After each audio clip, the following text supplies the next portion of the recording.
Hello viewers, welcome to my YouTube channel. 2023-24 উচ্চ মাধ্যমিকের ABTA test paper থেকে আরও একটি ইংলিশের পেজের সলিউশন আজকে তোমাদের জন্য নিয়ে এসেছি। নতুন হয়ে থাকলে চ্যানেলকে সাবস্ক্রাইব করে রাখো আর পাশে থাকা বেল আইকনের অল বাটনটা প্রেস করে রাখো, তাহলে কোনো ভিডিওই আর মিস হবে না। আমি যখনই ভিডিও দেবো তোমাদের কাছে নোটিফিকেশন পৌঁছে যাবে।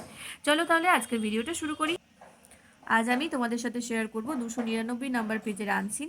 এর আগে যতগুলো পেজ আছে সমস্ত পেজের আনসিন কিন্তু করানো হয়ে গেছে। প্লেলিস্টের লিঙ্ক আমি এই ভিডিও ডেসক্রিপশন বক্সে দিয়ে রেখেছি, সেখান থেকে দেখে নাও। এছাড়া প্রত্যেকটা পেজের এমসিকিউ এসিকিউ গ্রামার পরপর ভিডিও আছে পেজ ওয়াইজ, তারও প্লেলিস্টের লিঙ্ক এই ভিডিও ডেসক্রিপশন বক্সে দেওয়া আছে, দেখে নিও। এছাড়াও রয়েছে সমস্ত পেজের একসাথে এমসিকিউ, সমস্ত পেজের একসাথে এসিকিউ এবং একসাথে গ্রামার। গ্রামার আর এসিকিউ এর দুটো পার্ট আছে। ফার্স্ট পার্টে 26 নাম্বার পেজ থেকে 193 নাম্বার পেজ, দ্বিতীয় পার্টে 204 থেকে 348 নাম্বার পেজের এসএকিউ আর গ্রামার। তো সেগুলোরও আমি লিঙ্ক দিয়ে রেখেছি। এছাড়াও ফিজিক্সের পেজ ওয়াইজ এমসিকিউ এসএকিউ এবং সংস্কৃতের সমস্ত পেজের এমসিকিউ, সমস্ত পেজের এসএকিউ, সমস্ত পেজের গ্রামার, ইংলিশের সমস্ত পেজের রাইটিং সব পেয়ে যাচ্ছ তোমরা। অবশ্যই সেইগুলো দেখে নাও। সমস্ত ভিডিওর লিঙ্কে ডেসক্রিপশন বক্সে লিঙ্কটা দেওয়া শেয়ার করা আছে তোমাদের সুবিধার্থে। এছাড়াও তোমরা প্লেলিস্টে গিয়েও দেখতে পারো। তো চলো ভিডিওটা শুরু করি। 299 নাম্বার পেজের আনসিন। আনসিনটা আছে 301 নাম্বার পেজে। প্রথমে আনসিনের মানেটা দেখো। মানে বোঝাটা খুবই জরুরি। আমি শুধু উত্তর করে দিতেই পারতাম, কিন্তু তাতে তোমাদের খুব একটা সুবিধে হতো না। মানে বুঝে করলে নিজেরাই করতে পারবে। চলো শুরু করি। In India we watch little importance to water resource.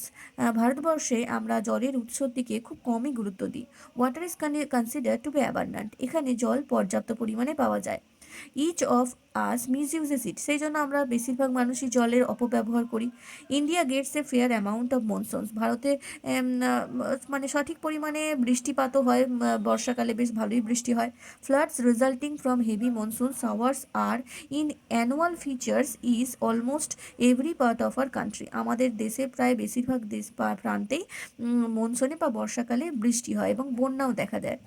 But we do not consider it necessary to build dams and barrages, small or large, at various points, not only to prevent flood but also to preserve the scarce water resources. তা কিন্তু আমরা কি করি না, আমরা গুরুত্ব মনে করি না, গুরুত্ব দিই না বা প্রয়োজনীয়তা মনে করি না ড্যাম তৈরি করার বা ব্যারেজ তৈরি করার, ছোট হোক বা বড়। শুধুমাত্র যে বন্যা রোধ করার জন্যই তা নয়। আমরা যদি ড্যাম বা ব্যারেজ তৈরি করি তাহলে কি হবে, জলের যে উৎস সেই জলটাকে কিন্তু সংরক্ষণ করা যাবে। Municipal corporations are not allowed to by political authorities to levy water tax. Municipal authority থেকেও, মিউনিসিপ্যাল কর্পোরেশনগুলো কিন্তু যে পলিটিক্যাল যে অথরিটি রয়েছে, রাজনৈতিক কর্তৃপক্ষ, তাদের চাপে জলের ওপর ট্যাক্স বসাতে বা ট্যাক্স ধার্য করতে পারে না।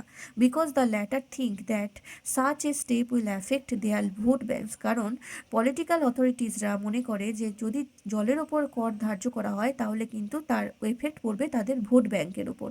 In the absence of water tax, যেহেতু জলের ওপর কোনো কর নেই, people do not bother to stop wastage. সেই জন্য লোকজনরাও জল নষ্ট করতে থামে না।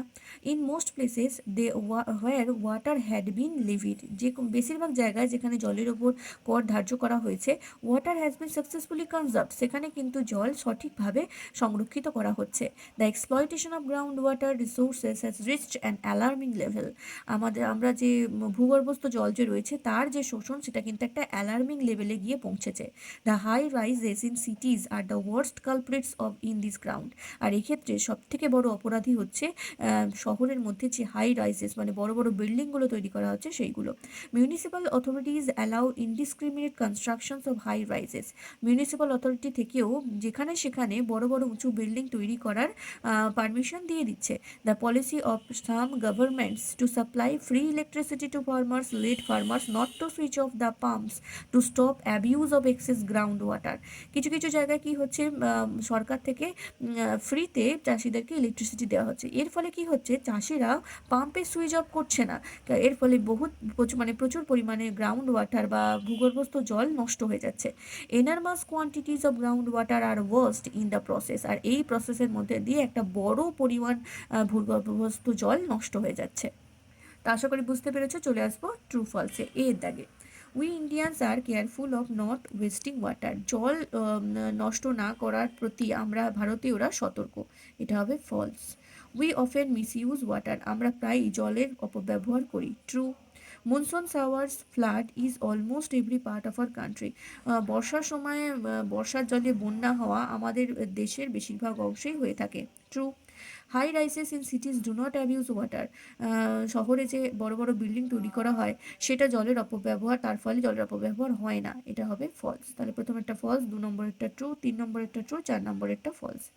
চলে আসবো বিয়ের দাগের প্রশ্নে। দেখো 3টে প্রশ্ন দেওয়া হয়েছে। তোমাদের পছন্দ মতো যদি ভিডিও পেতে চাও তাহলে অবশ্যই এই ভিডিওটা শেয়ার করো আর লাইক করো। 1 নম্বর প্রশ্ন, why was the water like why was the writer like water cess. কেন লেখক ওয়াটার সেস বা জলের উপর কর ধার্য করাকে পছন্দ করেন? অ্যান্সার লিখবে, the writer likes water cess because absence of it people do not bother to stop the wastage of water and if it levied then water has been successfully conserved. জলের ওপর কর ধার্য করাকে লেখক পছন্দ করেন কারণ যেহেতু জলের ওপর কর নেই তাই মানুষও কিন্তু প্রচুর পরিমাণে জলের অপব্যবহার করছে, জলকে নষ্ট করছে। আর যখনই জলের ওপর কর ধার্য করা হবে তখন কিন্তু জলটাকে সুন্দরভাবে সংরক্ষণ করা যাবে। পরের প্রশ্ন, why should not the government supply free electricity to farmers. চাষিদেরকে কেন ফ্রিতে ইলেকট্রিসিটি গভর্নমেন্টের তরফ থেকে দেওয়া উচিত নয়?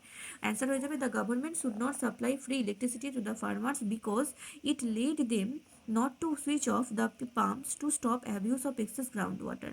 কারণ যেহেতু ইলেকট্রিসিটি ফ্রিতে পায় তার ফলে চাষিরা বেশিরভাগ সময় পাম্পের সুইচ অফ করে না, আর যার ফলে ভূগর্ভস্থ জল অনেক পরিমাণে নষ্ট হয়ে যায়। 3 নম্বর প্রশ্ন, হুম does the writer make responsible for exploiting ground water. ভূগর্ভস্থ জলকে নষ্ট করার জন্য দায়ী করেছেন লেখক কাকে? অ্যান্সার হয়ে যাবে, the high rises in cities makes responsible for exploiting ground water by the writer.